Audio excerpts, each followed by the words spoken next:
¿Puedes prender el cañón?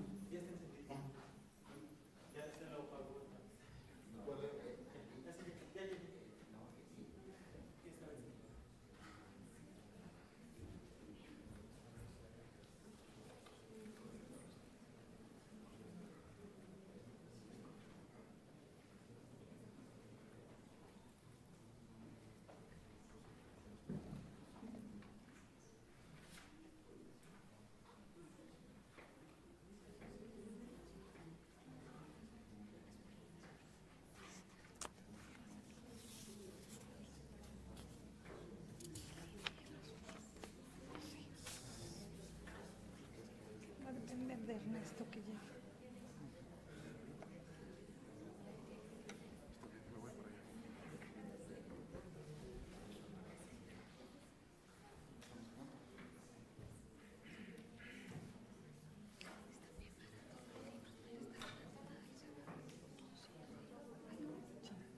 No sé si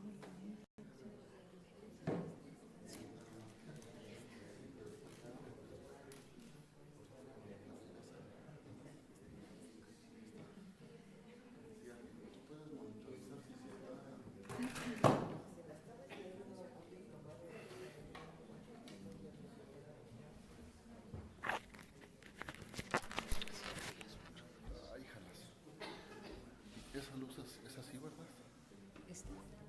¿Y por qué no? A ver si... No está lista la...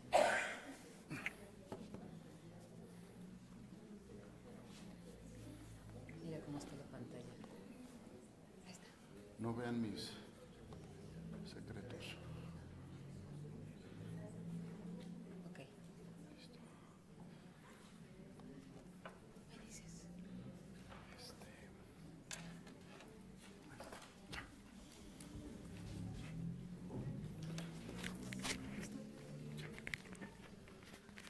Estos dos microfonitos también. Buenas tardes a todos, bienvenidos. Nos da muchísimo gusto que estén esta tarde de la segunda jornada de nuestro acercamiento a Isabel de la Trinidad. Les damos la más cordial bienvenida, qué alegría que podamos seguir compartiendo. Queremos comenzar este día con una pregunta.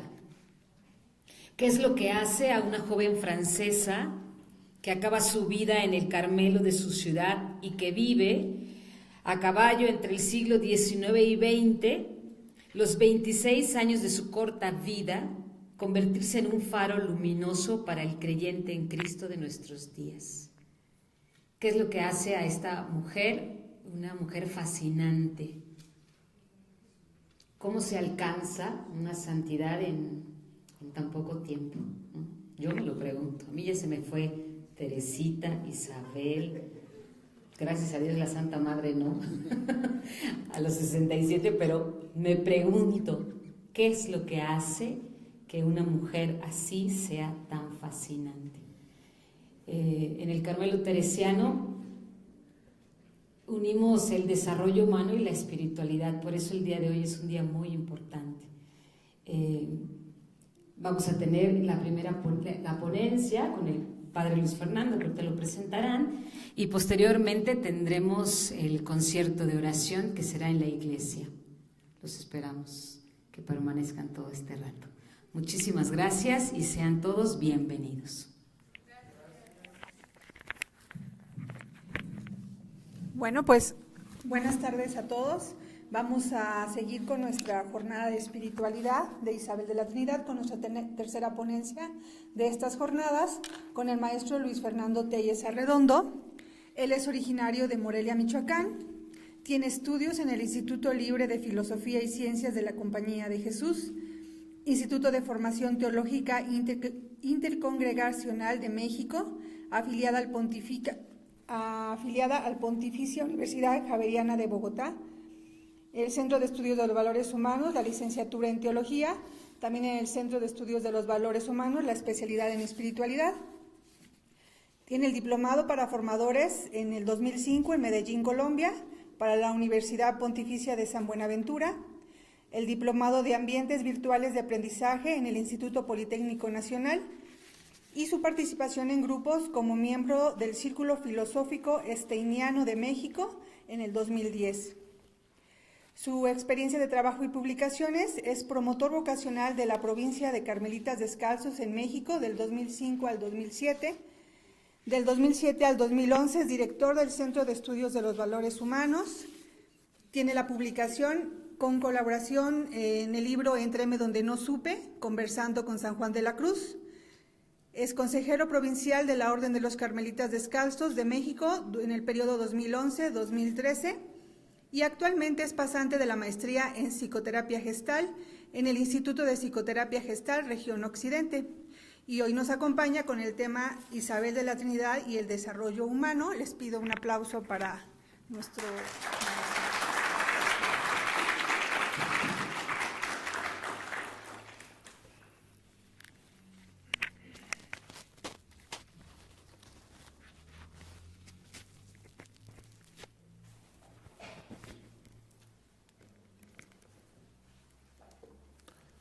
Buenas tardes. Bueno, siempre que coincide que tengo que decir alguna palabra al frente, ya cuando se está acercando el día digo, ¿para qué me metía? Pero bueno, es de las cosas que no aprendo. Y bueno, después de releer los textos de Isabel de la Trinidad, pues después de 15 años, yo leí la primera vez la obra de Isabel de la Trinidad cuando era postulante, en el 1997. Entonces, eso es la prehistoria, ¿verdad? Fue el primer libro de obras de Santos del Carmelo que llegó a mis manos. Lo compré, el postulantado en Celaya.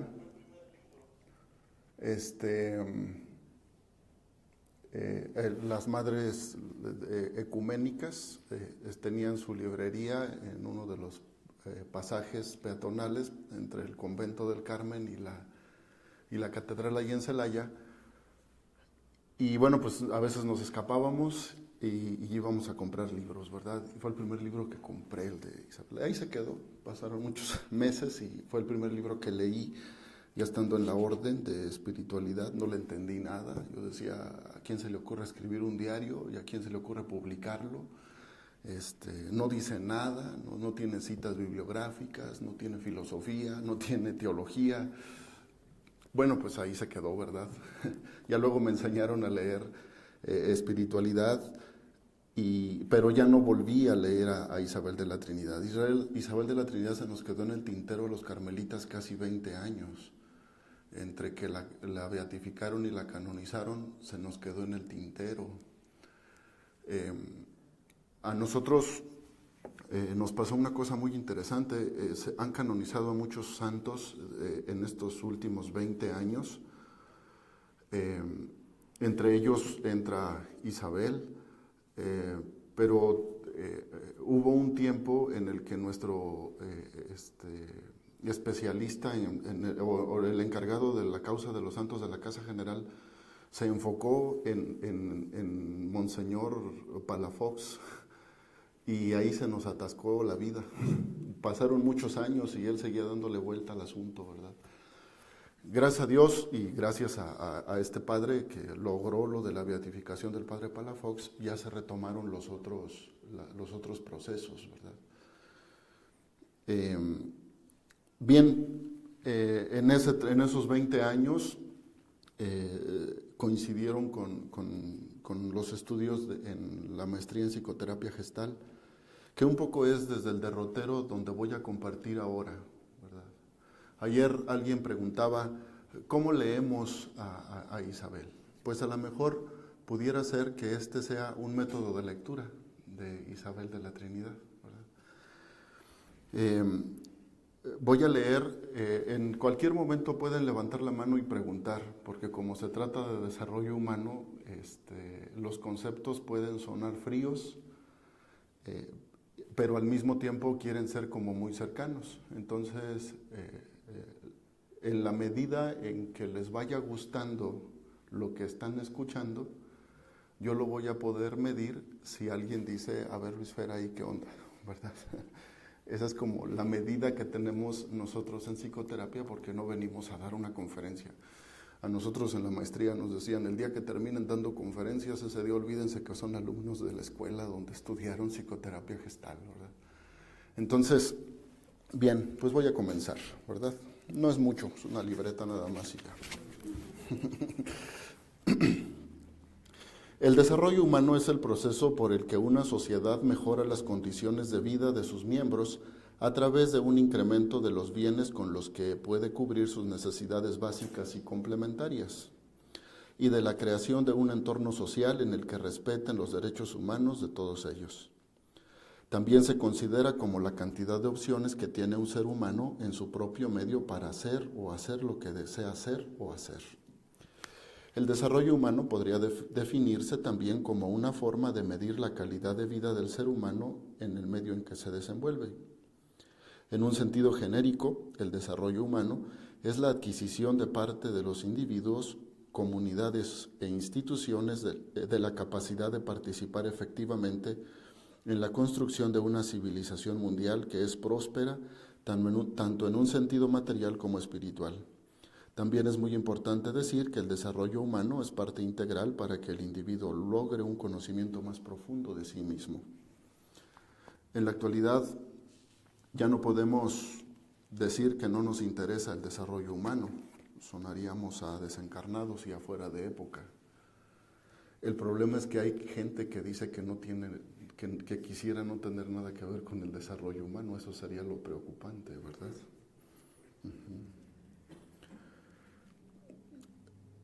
Desde hace ya varias décadas, el Carmelo Descalzo en México se ha decidido por una manera de acercarnos a leer a nuestros santos desde el desarrollo humano, ya que apostamos a que esta manera de hacer teología espiritual nos favorece en nuestra individualidad y nos lleva a convertirnos en una mejor sociedad.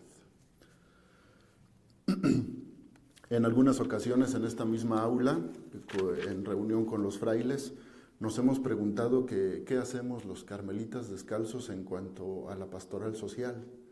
Los jesuitas tienen centros de derechos humanos y un laico nos contestó, un laico de Toluca, nos dijo, ustedes en los retiros de fines de semana nos cambian la vida y eso es lo que vamos a hacer nosotros a la hora de incidir en nuestra realidad. Quien va a un retiro de ustedes ya no puede ir a la vida igual, ¿verdad?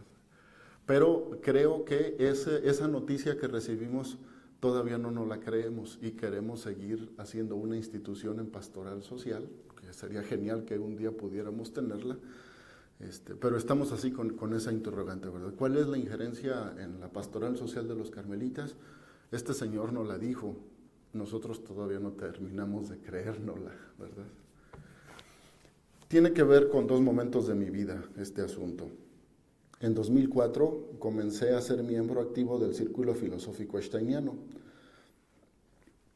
Era y sigue siendo, desde que regresé a la Ciudad de México no he tenido oportunidad de ir, un espacio en que varios intelectuales especialistas en filosofía, medicina humana, química, pedagogía y otras especialidades se reúnen para leer y apropiarse de los contenidos de la filósofa carmelita y mártir. Yo asistía un poco para acompañar al padre Alberto Pérez, que era su chofer, entonces lo acompañaba con mucho gusto, vivíamos en la Sabatina los dos. Pero también era para aprender, escuchaba más de lo que podía y estaba en mis manos aportar. Un poco gracias a mi juventud, pero de manera más fuerte gracias a mi falta de conocimiento de los temas que se trataban, ¿verdad? Un buen día se presentó un esquema en el que el ponente en ese momento lo llamó la curva de la experiencia o ciclo del desarrollo. Es un esquema en el que la persona, al identificar un momento de crisis, hace conciencia del acontecimiento como un fenómeno aislado y eso y la opinión de los que están escuchando el relato lo llevan a tomar decisiones creativas que lo llevan a resoluciones, que por decirlo en el lenguaje del desarrollo humano, es el tema que nos ocupa, se convierte el que puede asistir a este encontronazo fenomenológico en convertirse en una mejor persona, ¿verdad? O después de la crisis, lo que decimos es que no podemos seguir viviendo así, necesitamos un cambio de derrotero, ¿verdad? Allí quedaron las cosas y pasaron los años, 2004. En el 2011, mientras estaba realizando los estudios de entrenamiento como psicoterapeuta gestal, en una de las clases, uno de mis profesores comenzó a explicar lo que yo años antes había escuchado. Me interesó mucho el tema e hice todo lo posible porque esto se convirtiera para mí en una manera de leer el mundo, ¿verdad? Y es el ciclo de la experiencia. Ahí está. ¿Sí se ve?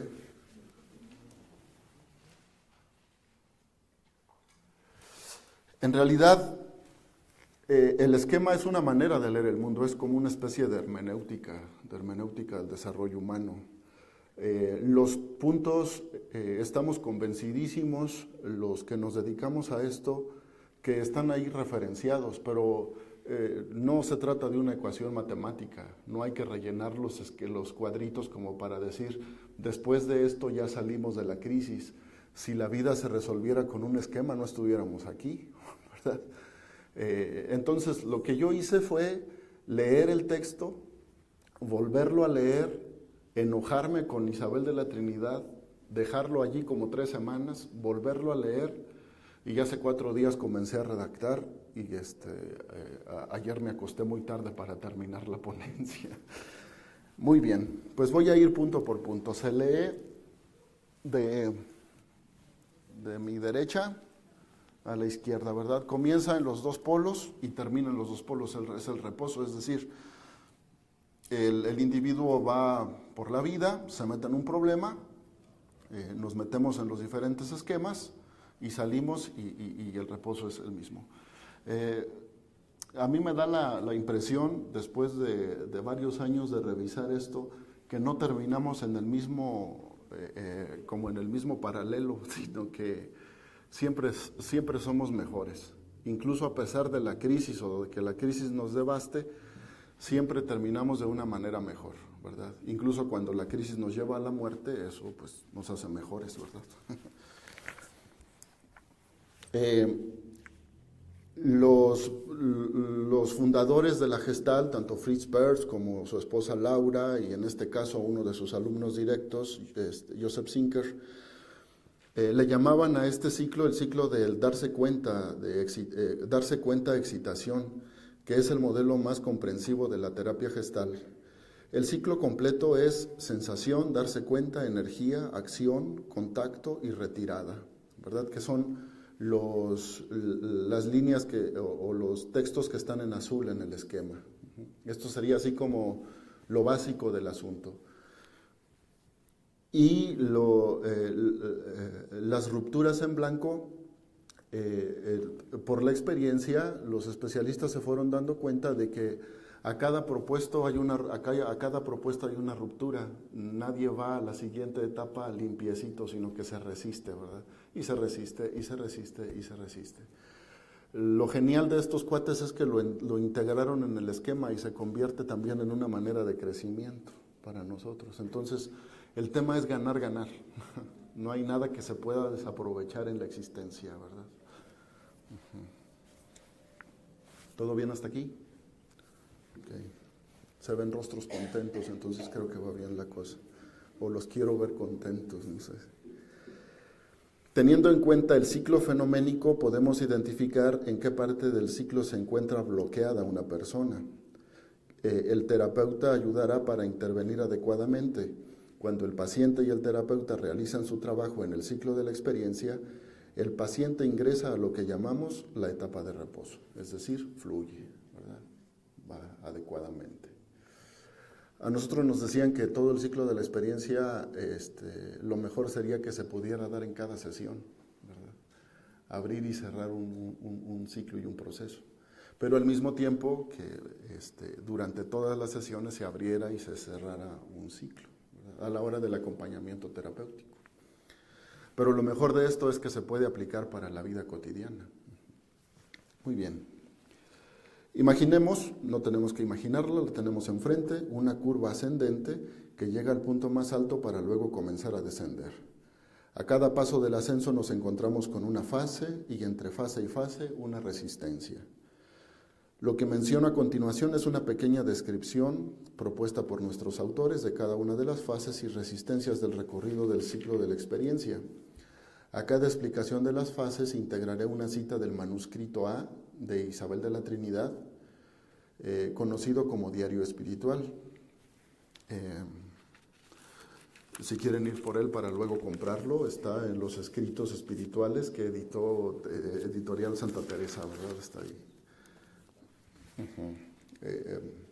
Solamente hice citas del manuscrito A. Al principio quería meterme con todo el texto, pero pues no, me faltó vida, ¿verdad? Y como la vida es mía, pues no se las iba a regalar toda. En él descubrimos a una joven Isabel que va madurando interiormente. Identificamos algunos rasgos de su personalidad humana y espiritual.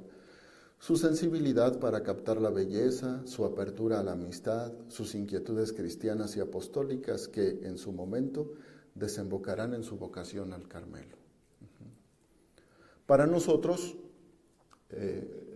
la vida en el Carmelo, los pocos años que vivió Isabel en el monasterio, se convertirán como en un rasgo de plenitud. Y ayer nos platicaba José de Jesús que este rasgo de plenitud fue en completa dificultad por su enfermedad, ¿verdad? Pero nosotros, desde nuestra manera de ver las cosas como seguidores del Señor Jesús, identificamos plenitud en medio del sufrimiento, ¿verdad?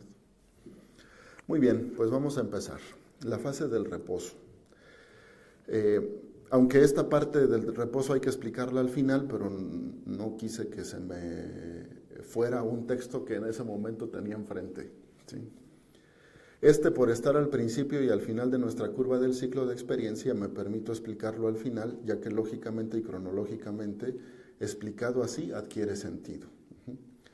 Pero para ir calentando motores, me permito citar a Isabel.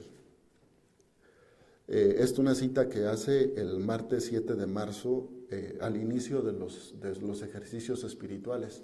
El manuscrito A, ayer nos explicaba el Padre José de Jesús, que son los apuntes que Isabel escribió mientras estaba asistiendo a los ejercicios espirituales de Semana Santa de 1898, ¿sí? 2 años antes de que comenzara el siglo.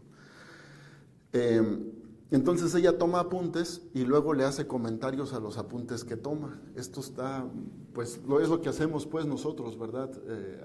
Otra vez ayer alguien decía, es que no se le entiende a la santa. Eso quiere decir que no la ha leído, porque es una santa muy fácil de entender.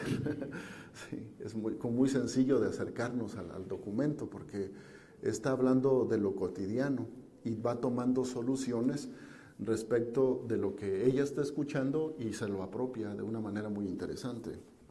Entonces ella hace una reflexión respecto de lo que acaba de escuchar en la segunda intervención de los misioneros. Dice, ¿podríamos recuperar el pasado y vivir de nuevo los años transcurridos ante nosotros? ¿Nos pertenece el futuro?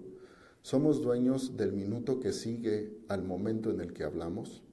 Toda la vida humana puede sintetizarse en estos términos: sufrimientos, lágrimas, ilusiones. Espera constante de una felicidad siempre añorada y siempre fugitiva. Sin embargo, seguimos aferrados a esta vida. ¡Qué insensatez! ¿A dónde nos conduce la vida? Está fuerte, pero pues lo está escribiendo una chiquilla de 17 años. ¿Qué tan serio puede ser? Pero al mismo tiempo se convierte en muy serio porque le quedan 10 años de vida. Tiene una madurez espiritual y humana muy fuerte. Ella ya tiene la decisión tomada de ir al monasterio, ¿verdad?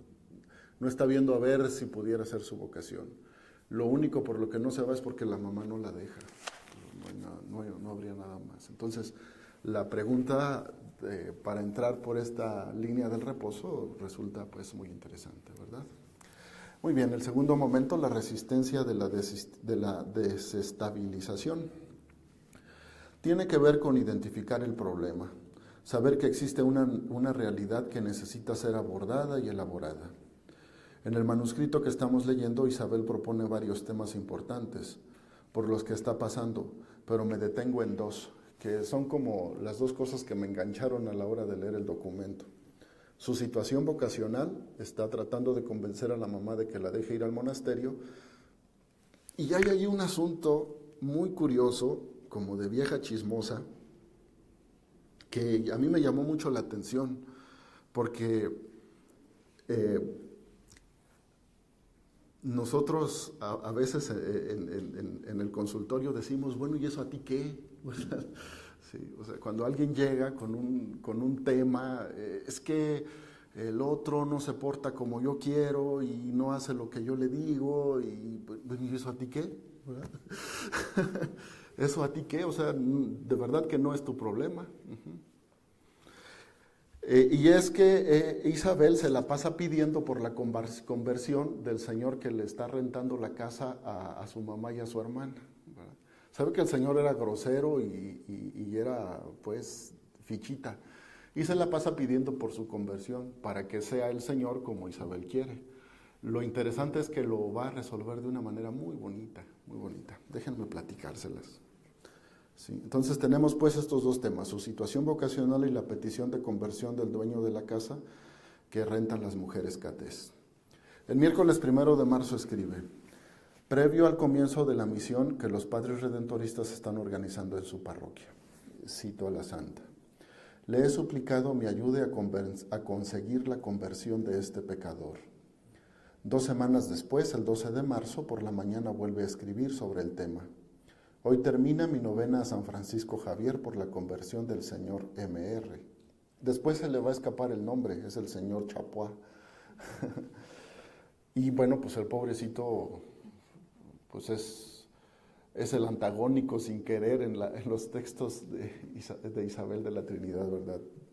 Así como que si nos lo encontramos un día al señor Chapois, decimos, pues este es el pecador irredento por el que pedía Isabel, ¿verdad?, en sus escritos. He comenzado uno, o sea que no se quedó con la que ya había comenzado, con la que ya había terminado, sino que dice, he comenzado una a San José y otra a la Virgen del Perpetuo Socorro, que era la advocación de moda porque estaban los pasionistas dando los ejercicios, que eso es la patrona de las misiones. Por la tarde del mismo día, perdón, los redentoristas, no pasionistas. Por la tarde del mismo día vuelve a escribir, dame esa alma que os encomiendo especialmente. Me había forjado grandes esperanzas al constatar que ese pecador había estado 3 veces en la misión. Ahora ha dejado de asistir. Al día siguiente, el 13 de marzo por la tarde, escribe, os pido el alma, la salvación de mis hermanos, el alma de ese pecador que es también tu hijo. Oh Madre, ¿a qué precio me oiréis? Habla, os escucho. O sea, pídeme lo que quieras, pero que ese viejillo sea como yo quiero. Órale. Estoy dispuesta a todo. El 22 de marzo escribe, ya casi en tono de reclamo. ¿No accederás a mis súplicas? Dios mío, espero confiadamente un milagro. Sí, un milagro tuyo, oh María. Creía que me habías escuchado. Mr. C. está enfermo. Consideraba esta enfermedad como una gracia tuya. Esperaba que se hubiese llamado ya a un misionero. Sin embargo, todavía no se le ha avisado. Oh Madre, apresúrate. Haz las cosas como yo quiero. El martes 28 escribe, el señor Chapois asistió esta noche a la misión. Gracias, Madre, ¿verdad? Como cuando la nuera invita a la suegra a la misa y alecciona al padrecito para que le diga cómo hacer las cosas. Eso no pasa, o por lo menos, no, sí, aquí sí pasa. El sermón sobre la conversión estaba hecho para él, pues claro, ya había doctrinado. El jueves santo, 30 de marzo por la mañana, escribe, mamá ha tenido valor para decir al señor Chapois que debía confesarse. Temía terriblemente hacerle más mal que bien y encolerizarle, porque tiene un carácter excesivamente violento. Por un milagro de María ha reaccionado bien. Se lo agradeció a mamá, le contestó que se encontraba fatigado, que se confesaría en otra ocasión. Esto quiere decir que el Señor no era tan malo, ¿verdad? Está muy emocionado. María, espero aún un milagro. Cuento con él. Apresúrate. La misión va a terminar, madre querida. Convierte esta alma. Hazme sufrir todos los tormentos. Cuanto más sufro, más me alegro. Pienso que tú me oyes. Finalmente, unos días antes de concluir la misión, todo se derrumba en los intentos por controlar. Escribe el sábado 1 de abril. Estoy consternada. ¿Podré seguir escribiendo? Después de haberlo dispuesto todo respecto al señor Che, mamá pidió al señor párroco que enviara un padre misionero. Hoy ha venido el padre León. Yo tenía plena confianza, pero se le ha contestado con un no que ha hecho perder toda esperanza. El padre dice que este pecador no se convertirá jamás. Me siento enferma pensando en mi Jesús, tiemblo por esta alma. Qué abuso de la gracia. Sin embargo, no la censuro. Y en estas palabras, en el sin embargo no la censuro, es cuando vale la pena todo el relato. Porque dice, este no es mi problema. Pero se avienta todo el diálogo. Ok. La segunda fase, la sensación-percepción. Experimentar el aquí y el ahora comienza siempre con la sensación. El lenguaje tiene raíces sensoriales. Las palabras que se emiten provienen de la experiencia concreta del individuo. Sin embargo, algunas veces no existe asociación entre la sensación y la acción. Es cuando decimos, es que no sé qué me pasa. La sensación sirve de trampolín a la acción para llegar a la toma de conciencia. Isabel escribe el martes 7 de marzo por la mañana. El sermón estuvo magnífico. Siento no poder extenderme más. Cuánto bien nos hacen estos padres redentoristas. Qué amor divino ponen en sus palabras. Es admirable. Cuánto les aprecio viéndoles misionar de esta manera. Ellos han podido seguir su vocación. Son muchas las almas que llevan a Dios. Son felices y cómo disfrutan su felicidad. Nosotros tendríamos que decirle, ya no tenemos que decírselo, pero en ese momento tendríamos que decirle, pues disfruta tus misiones, ¿verdad? Ya no tenemos que decirle porque llevó su misión al extremo. Gracias, Isabel. La resistencia de proyectar es la incapacidad para captar como principio un impulso, sentimiento o deseo que se origina en el self. Esta palabra anglosajona que se utiliza de manera constante en la psicoterapia gestal, pues como una apropiación del yo, ¿verdad? Me pareció interesante, un poco para explicármelo también a mí mismo, el self, según Peirce, Efferlein y Gottman, los tres mosqueteros de la gestal, en el libro que para la psicoterapia gestal es el fundamento de su base teórica, escrito Terapia Gestal, lo publicó el Fondo de Cultura Económico aquí en México en el 94.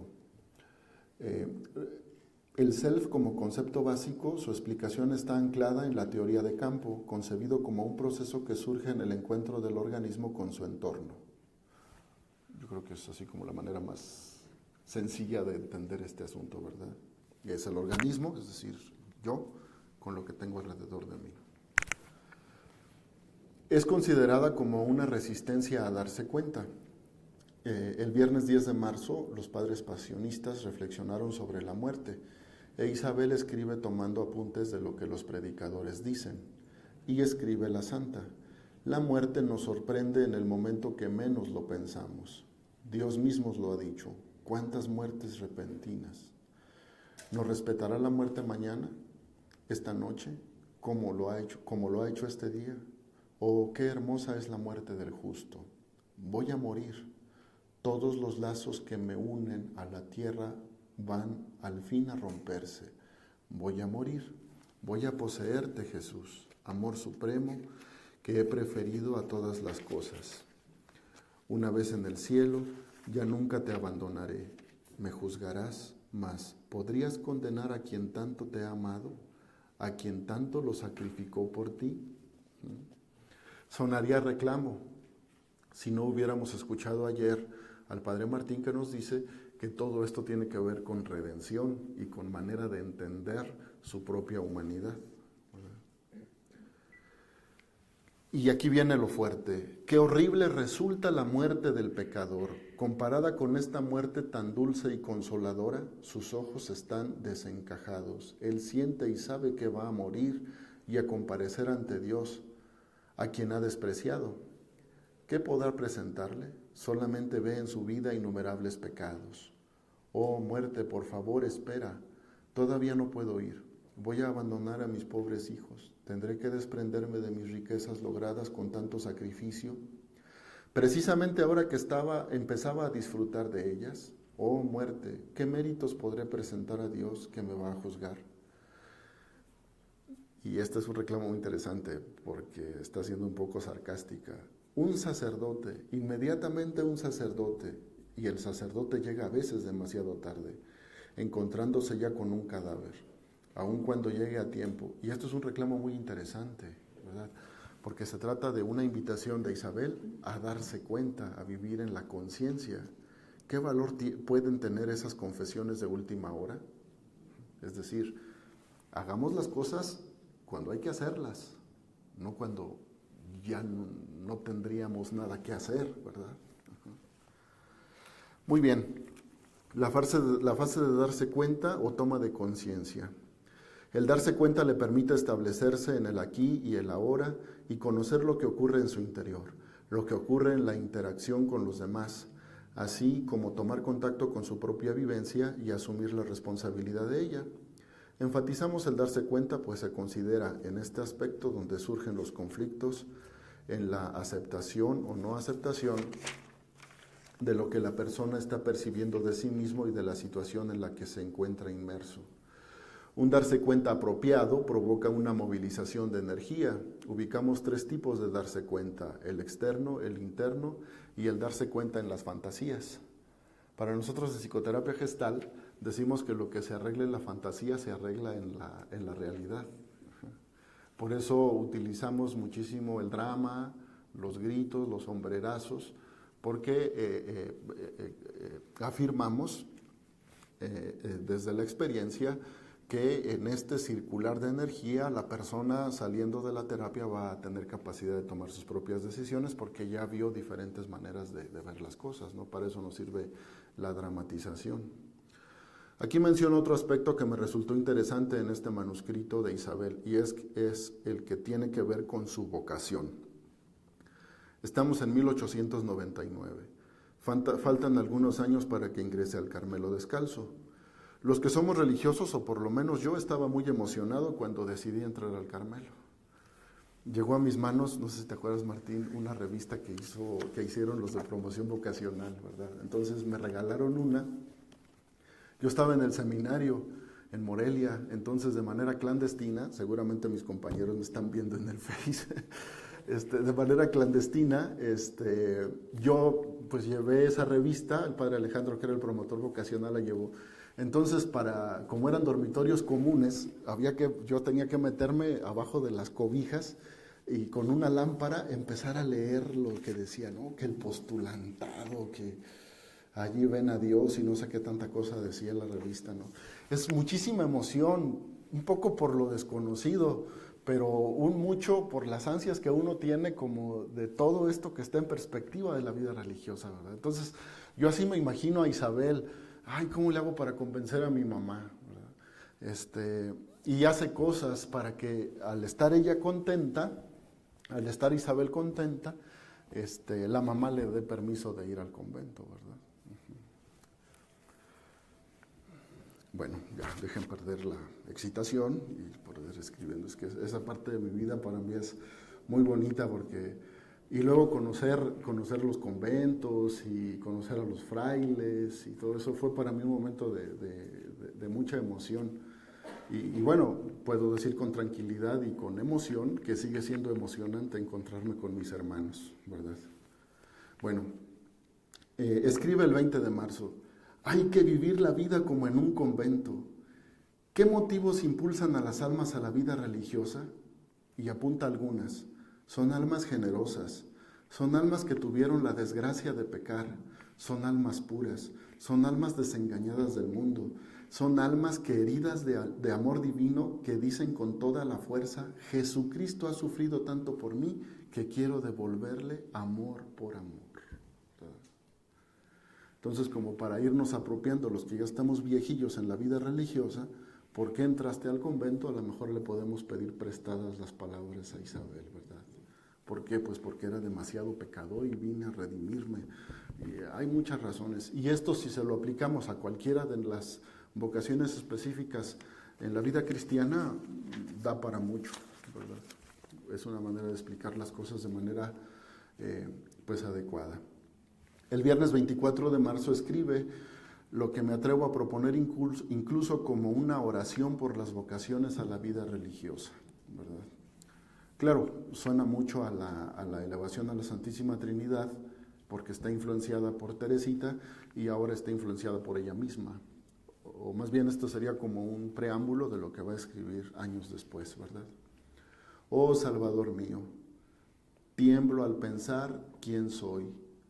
Mi debilidad me aterroriza, pero vida mía, tú estás allí para ayudarme. Todo lo puedo contigo. Si estoy dispuesta a morir al mundo, a dejar a quienes tanto amo, a renunciar a toda felicidad, solamente para darte un poco de consuelo, para manifestarte mi amor, para sufrir contigo, gracias por haberme elegido a mí, la más miserable de las criaturas, para una vocación tan bella.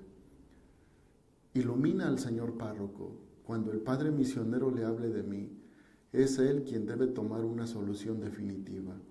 El padre me ha dicho que solo él es un confesor extraordinario, aunque reconoce que la voluntad de Dios es que abandone el mundo. Sin embargo, es el confesor ordinario quien tiene que decidir. Jesús, María, José, ayudadme. Pero vean cómo primero es muy aterrizada. No dice, lo dejo en tus manos, que sea tu voluntad. Sino que primero dice, es superar a mi mamá, superar a mi confesor, superar a mi hermana, y después de eso, ahora sí, Señor, está en tus manos, ¿verdad? Está en tus manos. Bellísimo, bellísimo. Finalmente, por intercesión de su hermana Margarita, el 26 de marzo, Isabel escribe, Margarita ha hablado nuevamente de mi vocación a mamá.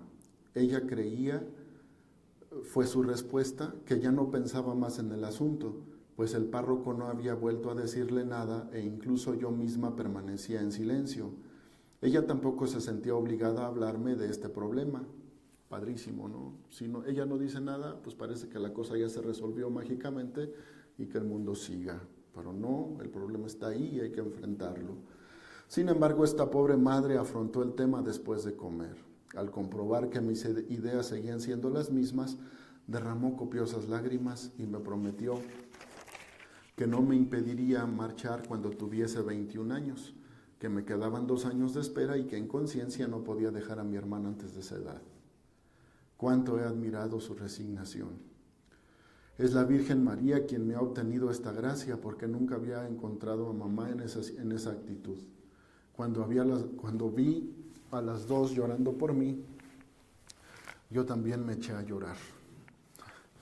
Es que me acordé que el día que les dije a mis papás que me iba a salir del seminario y iba a entrar a la orden, mi mamá me dijo que se iba a morir. Y yo en mi ternura le dije, bueno, pues me avisas unos 3 días antes a ver si los padres me dejan venir a tu sepelio. No sabe uno lo que dice cuando es demasiado joven. Resistencia de introyectar. Tragarse todo sin masticarlo. Las ideas necesitan ser digeridas con el fin de que sean nutritivas y se conviertan en una fuente de energía y crecimiento. Esta es la semejanza entre la digestión del alimento y la introyección como resistencia. La persona que se ha tragado enteros los valores de sus padres, su escuela y su sociedad, requiere que la vida continúe siempre igual. Cuando algo cambia, es vencido por la angustia y se cierra en una actitud defensiva. La gran dificultad para vencer la introyección es su horrible historia como medio de aprendizaje. El famoso, así me lo enseñó mi papá, las cosas aquí así se hacen, ¿sí? En esta casa no se llora, ¿sí? Aquí nunca ha habido una madre soltera, échenle, ¿sí? Aquí no hay divorcios, nunca se ha visto un religioso en esta familia, nosotros somos socialistas, comunistas. Yo no podría participar del socialismo, ¿cómo voy a confiar en una bandera que tiene herramientas? Ayer, el doctor Martínez, el padre Martín, nos mostraba y clarificaba la manera en que Isabel entiende la salvación desde San Pablo y que la superación de la retribución es un aspecto magnífico en la doctrina de Santa Isabel de la Trinidad. El siguiente texto, tomado del 25 de marzo, se trata, sí, de un introyecto, pero leído ahora por nosotros es un introyecto que se convierte en una profunda y sólida enseñanza de salvación. Escribe la santa: el pecado venial voluntario es una horrible ofensa hecha al corazón de Jesús. Nada puede justificarlo. Introyecto. El pecado venial hace vivir al alma en un estado de tibieza, a esta tibieza que Jesús detesta y le produce náuseas. Introyecto. Un pecado venial, más aún 100 pecados veniales no pueden ciertamente constituir un pecado mortal, pero conducen a él. Ahora nosotros no podemos leer la vida en pecados veniales y pecados mortales, ¿verdad? El mal es el mal, el daño es el daño, cuando ofendo, ofendo. El alma habituada al pecado venial ya no aprecia sus límites. Oh, cuánto sufre Jesucristo al venir eucarísticamente a un corazón que comete pecados veniales. Él mismo se lo comunicó a Santa Margarita María. Oh Jesús mío, perdón. Vienes frecuentemente a mi alma y yo sigo con mis imperfecciones. Perdón. El puro texto es una gran introyección propuesto por la época, pero leído desde nuestra óptica y desde la experiencia de la misma Isabel de la Trinidad y desde toda la espiritualidad cristiana, esto es una propuesta al cambio. No podemos seguir leyendo la historia de la misma manera, ¿verdad? Mudar costumbres es muerte, dice Santa Teresa de Jesús. Cámbienle el esquema de vida a una persona y se muere. Se desacomoda, entra en crisis. Sí. Fase de movilización, de energía, excitación. Esta fase del ciclo de la experiencia, el terapeuta tiene un papel primordial, ya que está para que el paciente exprese la energía que siente dentro de sí, y es necesario que el paciente se sienta cómodo al expresar la energía que se está identificando. Es propio de los estados esquizofrénicos el evitar el momento de la energía excitación. Alguien muy excitado sexualmente que es incapaz de una erección. Alguien que está muy emocionado y es incapaz de reírse. Alguien que está muy triste y no puede llorar. Están como desfasados los asuntos, ¿verdad? El terapeuta o el acompañante inventa experimentos que permitan explorar tales estados y que lo conecten con el estado que se está evidenciando, ¿verdad? El domingo, todo el fin de semana estuve en Durango acompañando a un grupo de personas en terapia grupal. Una pareja estaba expresando una situación de profunda tristeza. El tema era muy, muy triste, muy triste, muy triste. Todos estábamos pues muy afectados por la narración que estábamos escuchando, ¿verdad? Y una persona con mucha prudencia, pero al mismo tiempo con mucha desconexión, decía: Fray, díganles que no estén tristes, que no estén tristes, ¿verdad? O sea, su necesidad era que no estuviera triste la persona. Entonces, pues a mí me dio así como el flachazo. Dijo, pues ahora es cuando, ¿verdad? Y volteo y les digo al resto del equipo, al resto del grupo que estaba en terapia grupal: vamos a contactarnos con nuestra tristeza. Entonces fueron 5 minutos de llanto comunitario. Nos sentamos a llorar. Y ya cuando la cosa se estabilizó un poco, continuamos con el ejercicio, ¿verdad? Pero es muy fuerte porque pues el entorno en el que nos movemos pues nos invita a desfasarnos. Si estamos tristes, a no estar tristes. Si estamos alegres, a no estar alegres, porque eso es mucha vanidad y nosotros somos carmelitas de capucha echada, entonces no podemos estar contentos, ¿verdad? Entonces, pues la invitación es a vivir los sentimientos según los vamos teniendo, ¿verdad? Ok. ¿En dónde me quedé? Ok. En el texto me encontré en varias ocasiones con listados que Isabel sintetiza para lograr cosas. Me llama la atención el siguiente apunte que hace al inicio de la misión el 5 de marzo. Es como un esquema para hacer contacto, muy interesante, ¿verdad? A mí me gustan las recetas, por eso lo escribí así. Esta mañana se ha predicado el primer sermón misional. En la misa solemne, el orador, un padre redentorista, parecía inflamado de amor divino y con grandes deseos de llevar almas a Dios. ¿Por qué la misión? ¿Qué es la misión? La misión es un alto en el camino, un faro, es el gran perdón. Quisiera anotar durante la misión, apunta Isabel, después de los sermones las ideas principales y las que más me han impresionado. Ella se exige porque dice, es que no logro apuntar todo, pero si leemos, o como lo estamos haciendo, si leemos este manuscrito, que son los apuntes de esos ejercicios espirituales, pues a la chavita no se le escapó nada, ¿verdad? o lo sintetizó, se lo apropió de una manera muy, muy adecuada. Un alto en el camino. Cuando el caminante pretende escalar una montaña, se detiene al pie de ella para descansar, recobrar fuerzas y ver si ha elegido el auténtico camino. La misión es un alto en la montaña que nos lleva al paraíso, un faro. Cuando el atardecer, el crepúsculo se extiende sobre las olas del mar, se enciende un faro para orientar a los que navegan. Sin su luz andarían errantes. Este faro les enseña la ruta que deben seguir. La misión es también un faro. El gran perdón. Se ha luchado durante todo el día. El campo de batalla está sembrando de heridos y muertos. Isabel tiene un lenguaje sumamente militar por el ambiente en el que creció. La hermana de la caridad se dirige hacia el pobre soldado agonizante. Le asiste con cariño de madre, con dulzura de ángel, logrando así salvar su vida. La tierra también es un campo de batalla. Cuántas luchas, cuántos combates, cuántos heridos, cuántos muertos a la vida espiritual.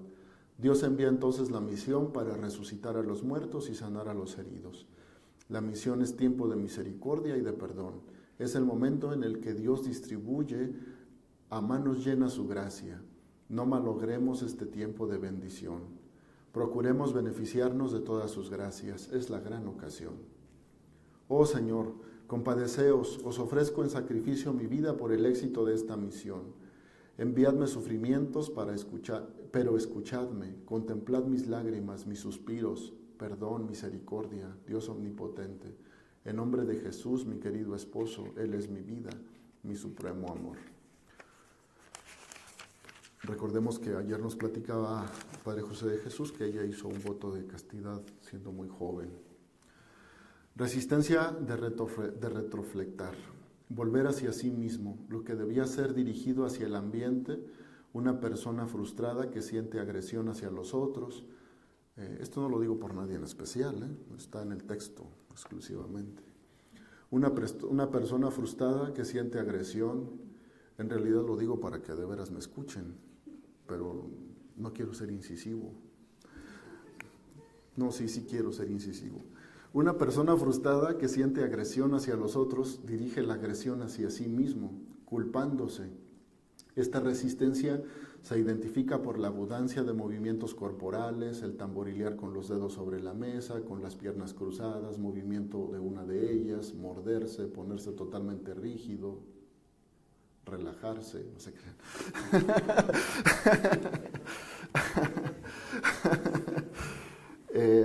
Pues nos encontramos pues en eso, ¿no? Jorge Bucay, cuando explica este asunto del retroflectar, Pone el ejemplo de cuando queremos golpear a alguien, pero a la hora de aventarle un ladrillo, como no le podemos hacer daño al otro porque somos muy cristianos en nuestro caso, alcanzamos a amarrarle un resorte al ladrillo. Entonces cuando lo aventamos se nos regresa y nos ponen las puras jetas. Esa es la idea del retroflectar.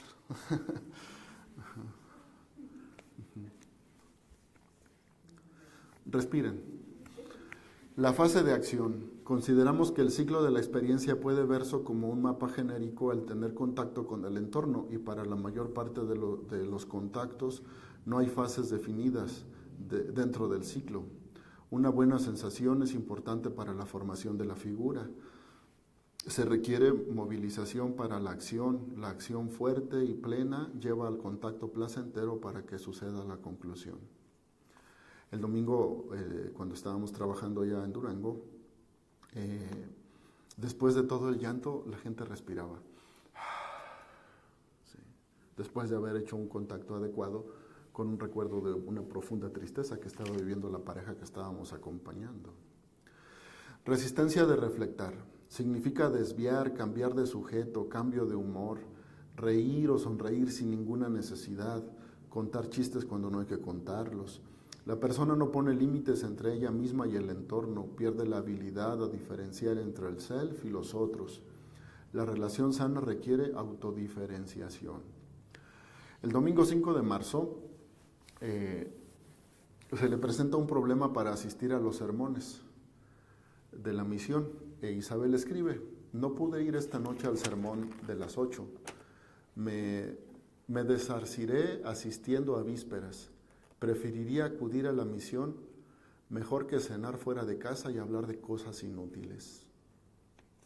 O sea, ¿por qué no disfrutas, Isabel, la cena con tu mamá? Gracias, nos diste herramientas para entenderle a este. En la fase del contacto, esta manera de definir, ¿dónde vamos? Ya vamos de bajada. Al mal paso darle Gerber. Es la manera de definir la necesidad que tenemos los seres humanos de estar unidos y separados de otros seres humanos y de nuestros propios procesos anímicos. Pasamos la vida buscando la armonía entre la libertad por un lado y la unión por el otro. Los Polster, que son una pareja de especialistas y de teóricos de la terapia gestal, nos ayudan a conceptualizar el concepto. Es incompatible con la intención de seguir siempre igual. Al contactar cambiamos. Es una cualidad de la que con frecuencia no tenemos conciencia. El mero hecho de ver o de oír no es garantía de buen contacto. Lo que determina el contacto es cómo se ve o cómo se oye. Leemos con respeto profundo estas palabras que Isabel escribió el sábado 11 de marzo por la mañana. Estoy decidida a hacer una confesión general con el Padre Redentorista que más me agrada por su piedad, por su amor a las almas. Le hablaré el lunes o el martes. Volveré algunos días después para hacer mi confesión general. Tiene la intención, no se anima, pero sí va y deja que la energía fluya. Se va a dar cuenta de algunas cosas muy interesantes. Después se las platico. Resistencia de confluir. Es fluir con, seguir la corriente, las ideas, los deseos, las conductas de los otros, para evitar conflictos y no tener que establecer límites. Esta resistencia sucede cuando se evita la diferenciación, ¿verdad? ¿Por qué no me dijiste que te dolía la muela? Para no molestarte. Pues ahora me molestas más porque hay que llevarte al doctor. Fase de resolución, retirada, cierre. Esta fase es la unión de todas las fases anteriormente mencionadas. Hay la necesidad de reestructurar y llegar a formar una nueva figura. Nos enfocamos más en el cambio de comportamiento, en el saber intelectual. Nos encontramos con facilidad personas que tienen grandes conocimientos sobre sus propios comportamientos y seguir presentando y sufriendo las mismas definiciones, ¿verdad? Me voy a permitir una frase de cantidad para poder explicitar de manera más adecuada esto, ¿verdad? Un chingo de retiros y seguimos igual. Isabel escribe el 15 de marzo, el Padre ha descubierto en mí todas las señales de una auténtica vocación. Él cree también que Jesús me llama al Carmelo y que es esta la más bella de las vocaciones. He hecho una confesión general, ya la hizo, ya. lo logró. Padrísimo. He hecho una confesión general con motivo del 6º mandamiento. Y ahí viene la noticia. El Padre me ha dicho, como los otros confesores, que nunca he ofendido al Señor. A los espirituales esta noticia nos da mucho gusto. ¿Sí? Cuando nos dicen esto, nos llenamos de contento y podemos seguir adelante. También podríamos seguir si nos dicen lo contrario, pero que nos digan que vamos haciendo bien las cosas es un gran aliciente. Vale la pena seguir por aquí, ¿verdad? El 31 de marzo escribe con una madurez que deja boquiabierto a quien lee con atención. Oh Jesús mío, guardad mi corazón, es vuestro, os lo he entregado, ya no me pertenece. Mamá ha regresado esta mañana a casa muy tarde y completamente agitada. Le han hablado de una promoción matrimonial para mí. Un partido maravilloso que nunca volveré a encontrar. Ha ido a consultarlo con el señor párroco. Le ha respondido que convenía hablarme sobre este posible matrimonio y sobre las ventajas que ofrece. Le he dicho que constituye una prueba para mí, pero que necesito reflexionar, que él no puede decidir nada sobre mi vocación. Opina, sin embargo, que no se debe concertar ninguna entrevista entre los dos sin avisarme previamente. Identificamos el gran respeto entre la mamá se encuentra con un buen pretendiente para Isabel. Ella ya le dio permiso, entonces con mucho respeto, una madre respetuosa, que sabe tomar distancia de lo que la hija está decidiendo. Y aunque es doloroso, pero al mismo tiempo le deja decidir, va y pregunta a un tercero, ¿sí? En este caso sería la imagen del terapeuta, del acompañante espiritual, y el otro le dice también de una manera muy madura, ¿verdad? Así formamos a los directores espirituales aquí en el CEBAC, dándole la responsabilidad de que sea el interesado el que vaya decidiendo. Y entonces esto se convierte en una armonía de libertad, en una capacidad de encuentro y de tomar decisiones. Oigo la voz del amado que me dice en el fondo de mi corazón, esposa mía, y lo hace como pregunta, este diálogo interno que es muy propio de los místicos. Oigo la voz del amado que me dice en el fondo de mi corazón, esposa mía, ¿renuncias a la felicidad de este mundo para seguirme? Caminando tras de mí encontrarás el dolor y la cruz. Tendrás que soportar muchos sufrimientos. Si no estuviese a tu lado para sostenerte, serías incapaz de sobrellevarlos. Te verás privada incluso de los consuelos espirituales que tan gratos resultan al alma. O sea, por lo que está apostando, le está diciendo, acá no va a haber nada, muchacha, ¿le entras? ¿Cuántas tribulaciones esperan, amada mía, a quienes siguen mis pasos? Pero también cuántas satisfacciones, cuánta dulzura te haré sentir en esos sufrimientos. Te he elegido para la más bella de las vocaciones.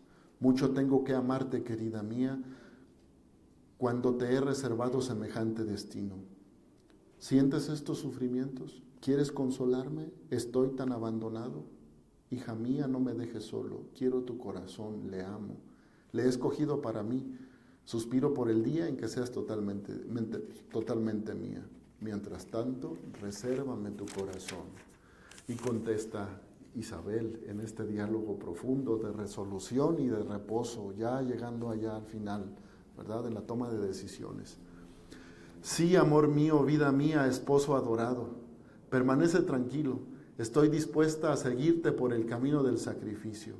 Me presentas todos los sufrimientos que vaya a encontrar. Jesús mío, les pasaremos juntos. No, en esto no estoy sola, les pasaremos juntos. Siguiendo tus pasos, caminando en tu compañía, seré valiente. Y bueno, pues esto sí lo subrayé con rojo. Siguiendo tus pasos, caminando en tu compañía, seré valiente. Y si ya con eso nos quedamos de todo este rollote, ya valió la pena. Reposo. Cuando el organismo entra en el reposo de la experiencia vivida, se retira. Entonces comienza un nuevo ciclo o gestal que se iniciara con una nueva sensación y vuelve a comenzar el relajo. Muchas gracias.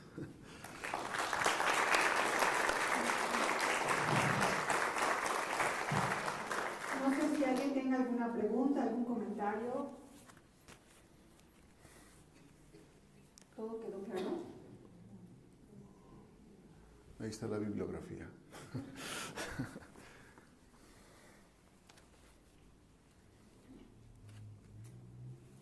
Bueno, muchas gracias. Vamos a continuar con la entrega de reconocimientos.